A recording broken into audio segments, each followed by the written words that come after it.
감사합니다. 감사합니다. 예, 광고 말씀드리겠습니다. 돌아온 주에는 성찬 예식이 있습니다. 우리 기억해 주시고요. 또 배종위원으로 우리 장로님들, 원로 장로님들, 명예 장로님들 수고 부탁을 드립니다. 성찬팀에서는요 준비를 부탁드리고요. 또 금요일 날은 앞에 있는 현수막처럼 우리 말씀 집회, 기도의 공동체를 위해서 말씀 집회가 6번 열리는데, 첫 번째로 이번 금요일 날 11시, 오전 11시에는 부산 백합교회를 신무하시는 신혁기 목사님 오셔서 말씀 전해주십니다. 여러분들께서 꼭 함께해 주시기를 부탁을 드립니다. 그리고 오늘부터는 저녁 8시부터 다니엘 기도회가 시작이 돼요.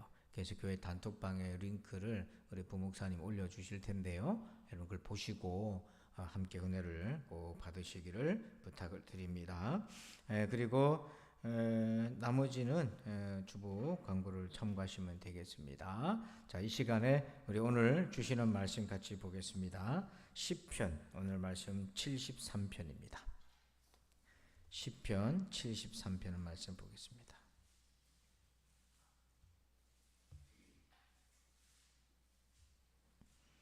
시편 73편 말씀입니다.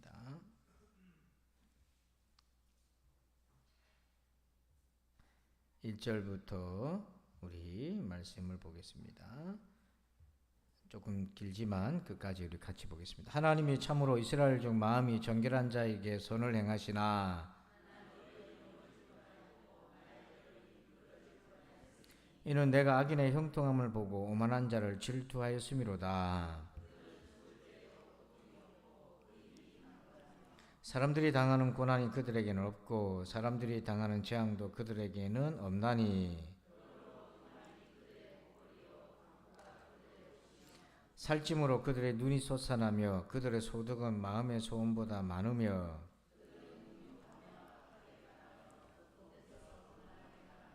그들의 입은 하늘에 두고 그들의 혀는 땅에 두루 다니도다.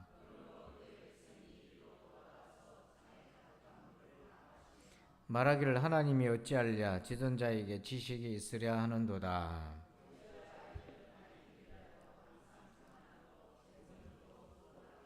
내가 내 마음을 깨끗하게 하며 내 손을 씻어 무죄하다 한 것이 실로 헛되도다. 내가 만일 스스로 이르기를 내가 그들처럼 말하리라 하였더라면 나는 주의 아들들의 세대에 대하여 악행을 행하였으리이다.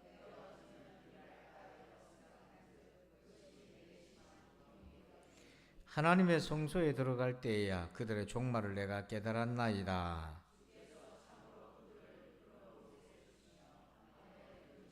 그들이 어찌하여 그리 갑자기 황폐하였는가 놀랄 정도로 그들은 진멸하였나이다.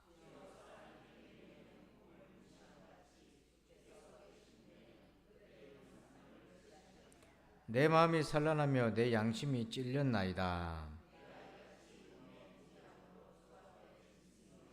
내가 항상 주와 함께하니 주께서 내 오른손을 붙드셨나이다.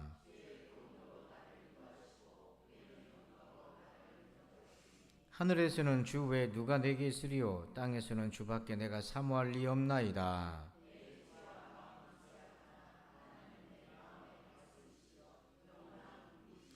무릇 주를 멀리하는 자는 망하리니 음녀같이 주를 떠난 자를 주께서 다 멸하셨나이다. 하나님께 가까이함이 내게 복이라. 내가 주 여호와를 나의 피난처로 삼아 주의 모든 행적을 전파하리이다. 아멘. 자, 오늘 말씀의 제목 읽어볼까요? 시작. 만남이 깊어질 때. 아멘. 가끔 여러분 저도 그런 얘기를 하지만 주님과의 관계가 깊어지십시오 이런 말을 하잖아요. 그런 말 듣고 그러면 여러분 생각에 어떻게 깊어진단 말인가? 깊어지는 게 뭘 얘기하는가? 이런 의문이 들 수 있어요.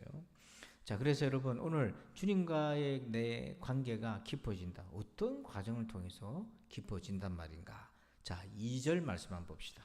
2절 말씀 같이 한번 읽어볼까요? 시작. 나는 거의 넘어질 뻔하였고 나의 걸음이 미끄러질 뻔하였으니. 아멘. 자, 지금 상황이 어떤 상황입니까?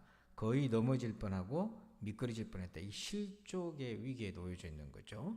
그러니까 여러분 신앙생활 하다가 우리도 이럴 수 있어요. 거의 넘어질 뻔했다 이 말은 주를 떠날 뻔하고 그런 위기가 많다. 근데 사실 이때가 믿음이 깊어질 때라 하는 거죠. 자, 시편에는요, 이런 구조가 있어요. 화면을 보시면 어떤 구조가 있냐면, 자, 질서, 이건 우리가 평소에 아는 하나님과의 관계 속에서 세상을 보는 겁니다. 근데 어느 날 갑자기 지금처럼 실족하는 일이 생겨요. 그 혼돈 가운데 빠집니다. 근데 그 혼돈에서 하나님 붙들고 씨름하다 보면은 새로운 질서, 깊이가 그때 더해지는 거예요. 그러니까 혼돈의 시기가 내 믿음의 깊이가 더해지는 그런 순간이죠. 근데 많은 사람들이 그 혼돈을 믿음이 깊어지는 것으로 만나는 게 아니라 도리어 하나님을 멀리 하는데 그런 속으로 미끄러지는 사람들이 참 많다는 거죠. 자, 근데 오늘 말씀에는 자기도 거의 미끄러질 뻔하고 실족할 뻔한 거예요. 왜 그런 일이 생겼습니까? 자, 3절 말씀 봅시다. 3절 같이 보아요. 시작. 이는 내가 악인의 형통함을 보고 오만한 자를 질투하였음이로다. 아멘. 자, 악인이 뭐 했다는 거예요? 형통한 거예요. 나를 괴롭히고 못 살게 구고 괴롭히는 자들이 도리어 형통하고 더 잘 된다 하는 거죠. 이런 걸 보면은 마음이 괴로워지는 거예요. 자, 그래서 여러분, 이때 우리 내면에는요, 하나님에 대한 선, 정의, 이런 개념이 작동을 하는 거예요. 그게 1절에 나와 있습니다. 자, 1절 한번 볼까요? 시작. 하나님이 참으로 이스라엘 중 마음이 정결한 자에게 선을 행하시나. 거기에 참으로라는 표현이 있죠. 주목해 보세요. 하나님이 참으로 이스라엘 백성 중에 마음이 정결한 사람은 하나님이 그에게 선을 행하신다. 이게 이제 평상시 우리가 알고 있는 정의의 관념이에요. 그런데 악한 자 현실은 뭔가? 아니, 악한 자가 형통하고 선한 나는 괴롭힘을 당하고 이거 왜 이런가? 이런 혼돈이 생긴다는 얘기예요. 그리고 심지어 4절 볼까요? 4절을 보면 그들은 죽을 때에도 뭐가 없어요? 고통이 없고 그 힘이 뭐예요? 강건하고 아프지도 않아요. 심지어 그 사람들은 더 강건해. 그리고 5절 말씀 보아요. 5절 보니까 사람들이 당하는 고난이 그들에게 뭐예요? 없고 일반 사람들이 당하는 고난은 그 사람들에게도 없어. 오히려 나쁜 사람이 더 잘 나가고 더 형통한 거예요. 그리고는 11절에 가서 교만이 끝이 이르릅니다. 말하기를 하나님이 어찌하랴 지존자에게 지식이 있으랴 하는도다. 하나님을 도발하는 거예요. 하나님 없는 것처럼 막 교만한 거예요. 그리고 12절 더 기가 막혀요. 같이 읽어볼까요? 12절 시작. 볼지어다 이들은 악인들이라도 항상 평안하고 재물은 더 불어나는도다. 이 악한 사람들이 뭐예요? 항상 여기 단어를 주목해 보세요. 항상 뭐하다고 되어 있어요? 평안하고 그 다음에 재물은 뭐예요? 계속 불어나오는 거예요. 어떻게 이걸 바라보냐 말이에요. 나는 하나님이 참으로 이스라엘 백성 중에서 정직하고 성실하고 의로운 사람은 하나님이 지켜주시고 보호하신다고 믿고 있는데 나를 괴롭히는 악인은 더 잘되고 심지어 아프지도 않고 돈은 점점 더 잘 벌고 항상 평안하고 어떻게 이런 일이 있을 수 있나? 혼돈 가운데 오는 거예요. 그러니까 우리가 기존에 믿었던 관념과 신앙과 배치되는 상황이 오면은 우리가 혼돈에 빠지죠. 그래서 이 지금 다윗이 겪은 혼돈이 뭐냐면 자, 실족하고 미끄러지게 되는 거예요. 자, 13절에 이렇게 되어 있어요.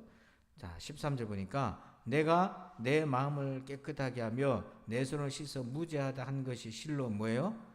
내 거룩하게 사는 게 헛되다 내가 뭐 하려고 이렇게 살았단 말이야. 거룩한 삶의 대가라는 게 이런 거야? 하고는 막 속에서 천불에 올라오는 거예요. 14절에 나는 같이 읽어봅시다. 종일 재난을 당하며 아침마다 징벌을 받았도다. 자기는 뭐예요? 매일같이 재난을 당하는데 거기에 종일이라는 단어를 동그라미를 눈으로 한번 쳐보세요. 그거를 뭐랑 비교해 보냐면 12절에 악인은 종일에 해당되는 단어가 12절에 뭐가 있어요? 항상. 악인은 항상 평안하고 돈도 많이 생기는데 나는 종일 뭘 당하는 거예요? 고난을 당해. 이게 뭐냐고 이게. 나의 종일과 악인의 항상이 완전히 거꾸로 돼 있어요. 오히려 내가 항상 평안하고 재물이 늘어나는 복을 받아야 되는데 악인은 항상 재난을 당하고 징벌을 받아 마땅한데 이게 거꾸로 돼 있는 거예요. 그러니까 신앙생활에 회의가 드는 거죠. 또 16절 이게 핵심인데요. 16절 시작. 내가 어쩌면 이를 알까 하여 생각한즉 그것이 내게 심한 고통이 되었더니 왜 나한테 이런 일이 생기고 왜 이렇게 돌아가지 하고 하나님 앞에 막 씨름하는데 그게 자기에게 뭐가 되었다고 되어 있습니까? 심한 고통이 되었다. 왜 고통이 될까요? 풀리지 않는 답답함이 고통이 아니에요. 여기 그 의문을 갖는 겁니다. 왜 이런 일이 생기지? 그걸 알려고 하다 보니까 마음의 고통이 더 가중되는데요. 여기서 심한 고통은요. 어떤 거냐면 좀 어려울 수 있는데 이런 거예요. 우연성의 고통. 우연성의 고통. 자, 그게 뭐냐면 세상은 우연스럽게 일어나는 일이지. 그 말은 하나님이 있다는 거예요, 없다는 거예요? 없다는 걸 의미하는 거예요. 즉 악인은 날마다 형통하고 나는 거룩하게 사는데 헛되고 매일 괴로운데 이거 하나님 없는 것 같아. 하나님 없다 그러면 모든 것이 불규칙적으로 우연하게 일어나는 것이니까 질서가 없는 거고 혼돈 가운데 어떻게 내가 가늠할 수도 없는 거예요. 하나님이 안 계신 것 같아. 그러니까 그 생각이 오니까 더 고통스러운 거예요. 더 괴로운 거예요. 여러분은 이런 혼돈을 겪고 있는 것은 없습니까? 과거에 있었는데 혹시 지금도 이런 혼돈이 있는 거 없으세요? 앞으로도 이런 혼돈이 생길 수 있어요. 근데 중요한 포인트가 하나 있어요. 16절에 보면 그런 혼돈 가운데서도 16절에 보면 내가 어쩌면 이를 알까 하여 뭐 했다고 되어 있어요? 이제 요거를 붙잡아야 돼요. 욥도 이해가 안 된 일이 생겼어요. 근데 욥은 그 생각의 자리, 하나님 앞에 구도하는 자리, 기도하는 자리를 안 떠났거든요. 욥이 기도하는 자리가 좋아서 그 자리에 있었던 게 아니에요. 기도하면 할수록 더 고통스러운 거예요. 더 이해가 안 되는 거예요. 내가 뭐 하나님 앞에 잘못한 것도 없는데 왜? 그런데 욥이 잘한 게 뭐냐면 그 자리를 안 벗어났다는 거. 자, 그 다음에 실마리가 열리는데요. 이제 이 혼돈을 지나서 하나님과의 만남이 깊이 있는 시간이 오게 돼요. 자, 그게 어떻게 생겨지나 17절 봅시다. 17절입니다. 시작. 하나님의 성소에 들어갈 때야 그들의 종말을 내가 깨달았나이다. 아멘. 자, 이 이해 안 되는 일에, 이 혼돈스러운 일에 질서가 새롭게 만들어지는데 어디에 들어갈 때 그게 생겼다고 되어 있어요? 하나님의 성소에 들어갈 때야 그들의 종말을 내가 깨달았다. 자, 이게 무슨 의미입니까? 여러분 여기 성소에 들어가서 깨달았다는 거잖아요. 성소. 자, 그건 뭐냐면 일종의 그 세계관이라고도 볼 수 있는데요. 성소에 입장하면 여러분 이런 효과가 있어요. 성당 효과라는 것이 있어요. 여러분 사진을 보면 이게 이제 성당인데 사람이 저런 성당같이 천정이 높은 건축 안에 들어가면 그 공간에 영향을 받는다는 거예요. 그게 성당 효과인데 어떤 영향을 받냐면 추상적인 생각이나 창의적인 생각을 하게 된다는 거예요. 천장이 낮고 답답한 데는 사람이 생각이 잘 안 돌아가지는데 이게 천장이 높고 웅장한 화려한 것은 사람이 그 공간으로부터 생각에 영향을 받아서 평소에 하지 않았던 생각을 한다는 거죠. 근데 여기 지금 성소에 들어갈 때에 비로소 깨달았다고 되어 있잖아요. 그 성소라는 게 뭐냐면 바로 하나님이 우리에게 주신 복음의 그 세계관을 의미한다고 볼 수 있어요. 그 성소는 결국 뭐냐면 예수 그리스도인데요. 자, 골로새서 1장 19절 한번 읽어봅시다. 같이 한번 읽어봐요. 시작. 아버지께서는 모든 충만으로 예수 안에 거하게 하시고. 자, 성부 하나님은 모든 충만으로 누구 안에 거하세요? 예수님 안에. 그래서 예수님과 성부 하나님이 삼위일체가 될 수 있는 게 뭐냐면 성부 하나님의 모든 것이 예수 안에 계신 거예요. 그래서 우리는 예수 안에 눈에 보이는 성당이 아니라 눈에 보이는 성전이 아니라 인격적인 성전이 되시는 예수 안에 우리가 거하게 되면 악인의 종말을 깨닫게 되는 거예요. 여러분 이걸 경험하셔야 돼요.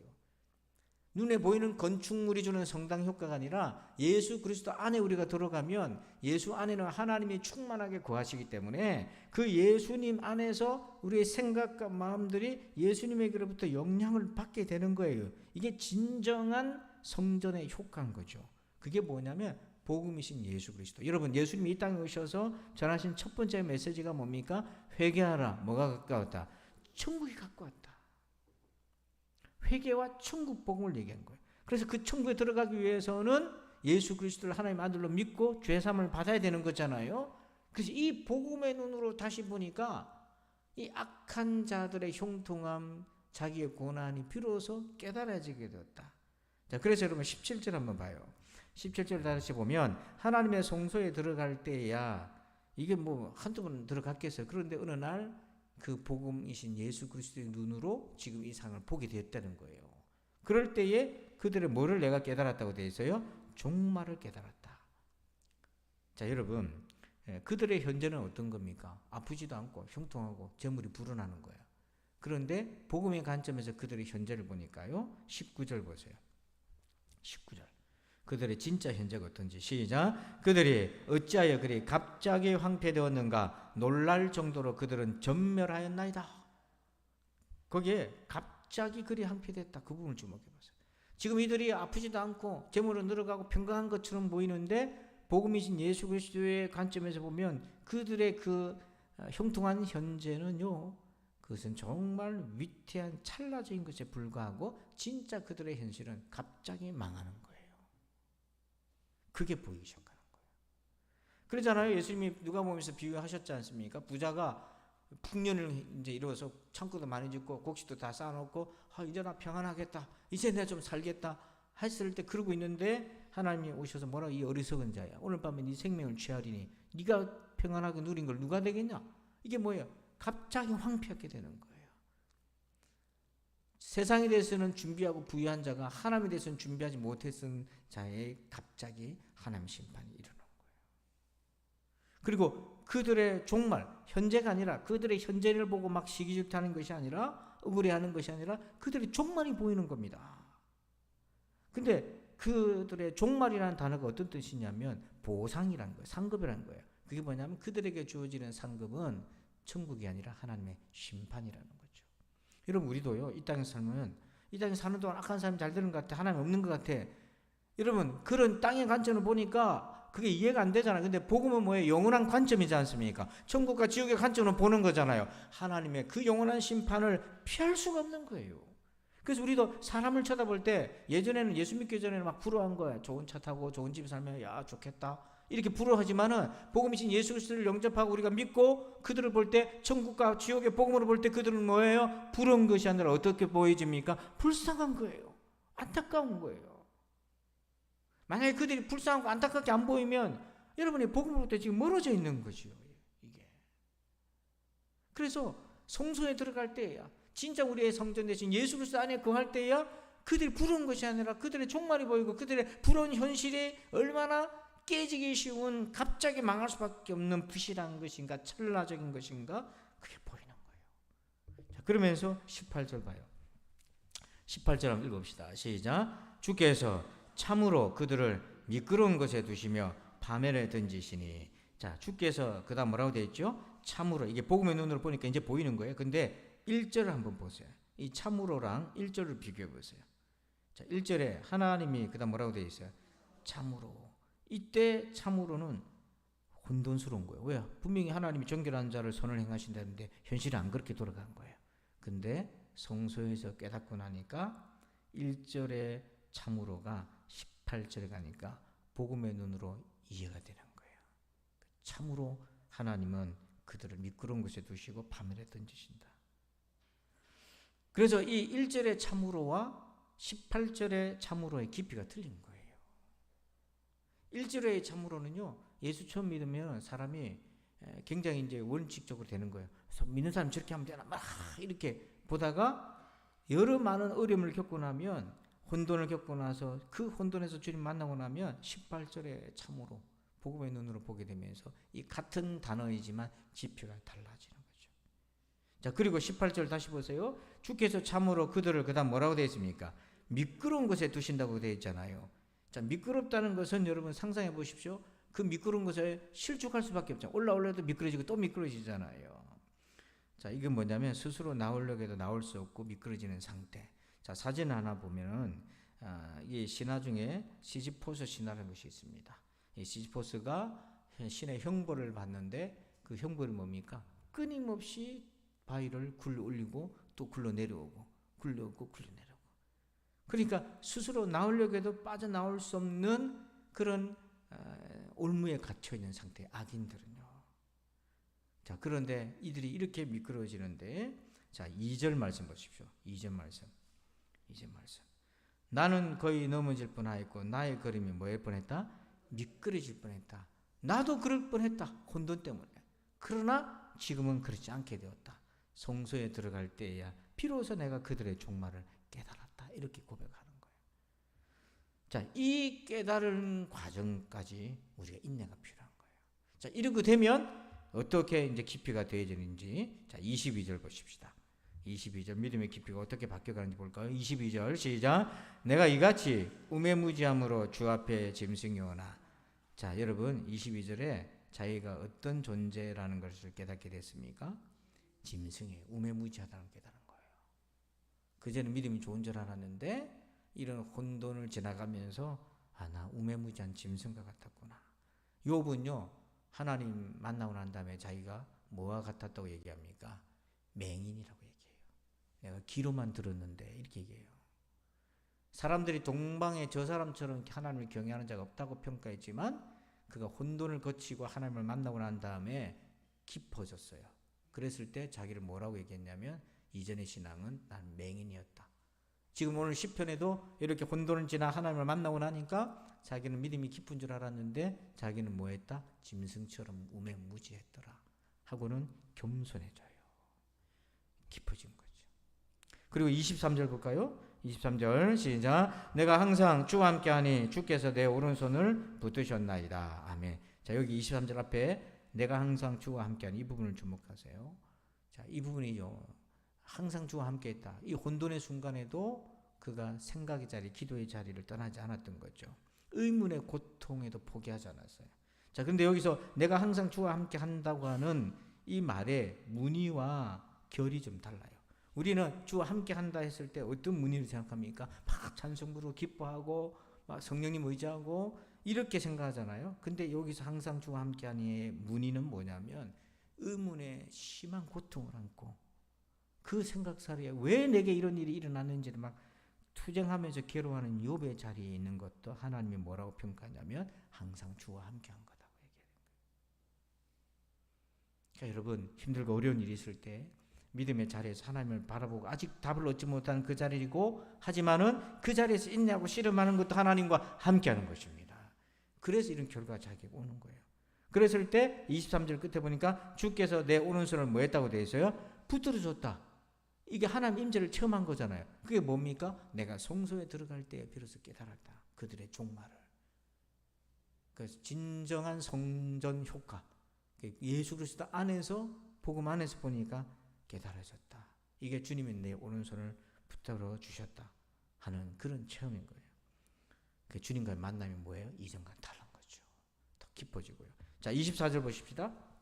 24절 시작. 주의 교훈으로 나를 인도하시고 후에는 영광으로 나를 영접하시리니. 자, 24절 앞에 주님이 나를 어떻게 인도하셨다고 되어 있어요?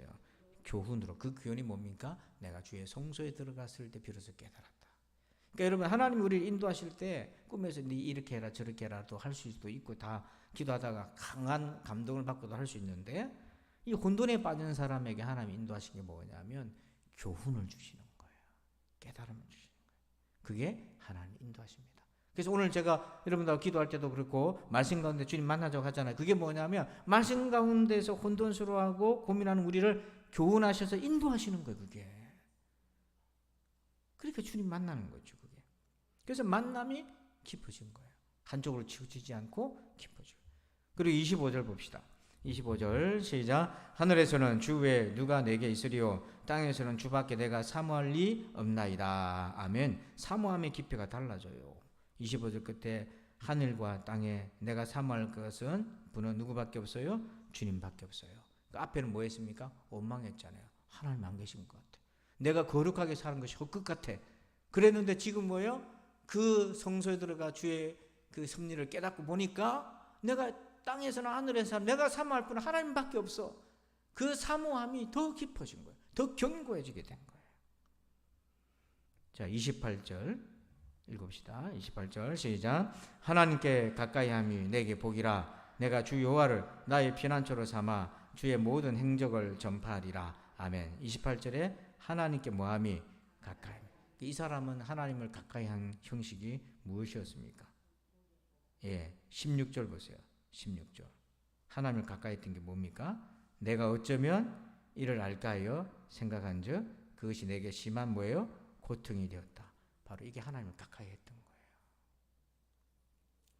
기도하면 할수록 더 답답하고 더 괴로운데 포기하지 않고 계속 가까이 나갔어요.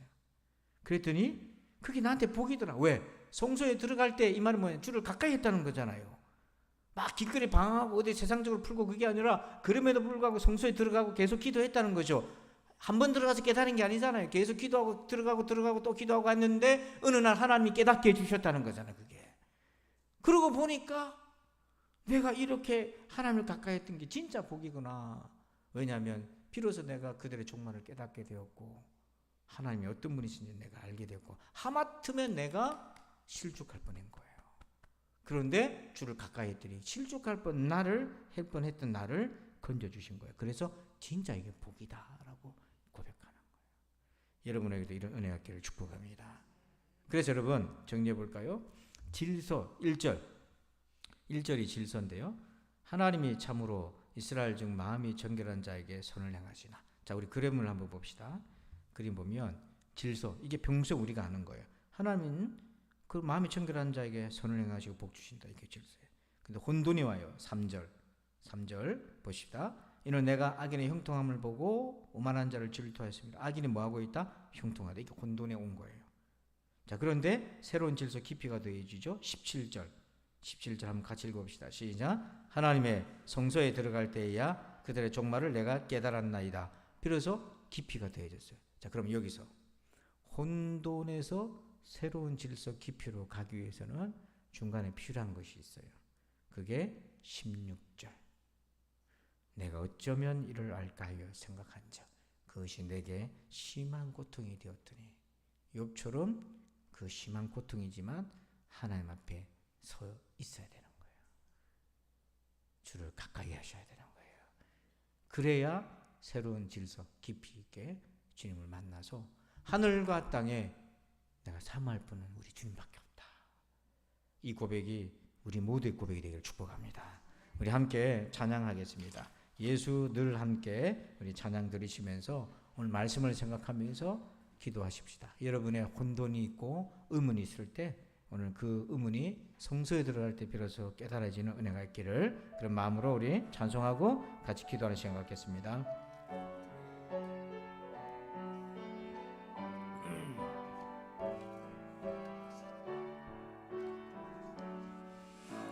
고단한 인생길 힘겨운 오늘도 예수 내 마음 아시네. 지나간 아픔도 마주할 세상도 예수 내 마음 아시네. 하루를 살아도 기쁨으로 가리 예수 늘 함께 하시네. 후회도 염려도 온전히 맡기리 예수 늘 함께 하시네. 믿음의 눈 들어 주를 보라. 이 또한 지나가리라. 지워진 내 삶의 시간 속에 주의 뜻 알게 하. 믿음의 눈 들어 주를 보리. 이 또한 지나가리라. 주어진 내 삶의 시간 속에 주의 뜻 알. 우리 두 손을 한번 고백합시다. 믿음의 눈 들어 주를 보리. 이 또한 지나가리라. 주어진 내 삶의 시간 속에 주의 뜻 알게. 우리 마지막 한 번 더 고백합시다. 믿음의 눈 들어 주를 보리. 이 또한 지나가리라.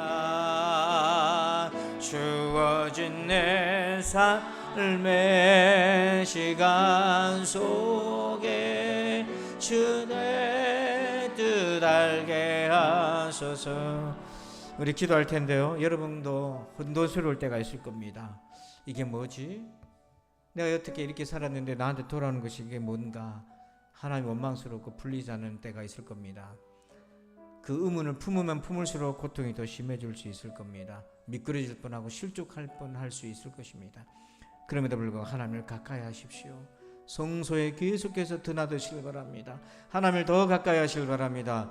어느 날 성소에서 깨닫게 될 것입니다. 오늘 그 말씀 기억하고 우리 두 손 높이 들고 주여 한번 외치고 말씀 가지고 우리 기도하겠습니다. 주여 아버지 하나님 감사합니다. 오늘도 이 말씀을 붙들고 기도합니다. 말씀을 가지고 기도합니다. 하나님 알게 하여 주옵소서.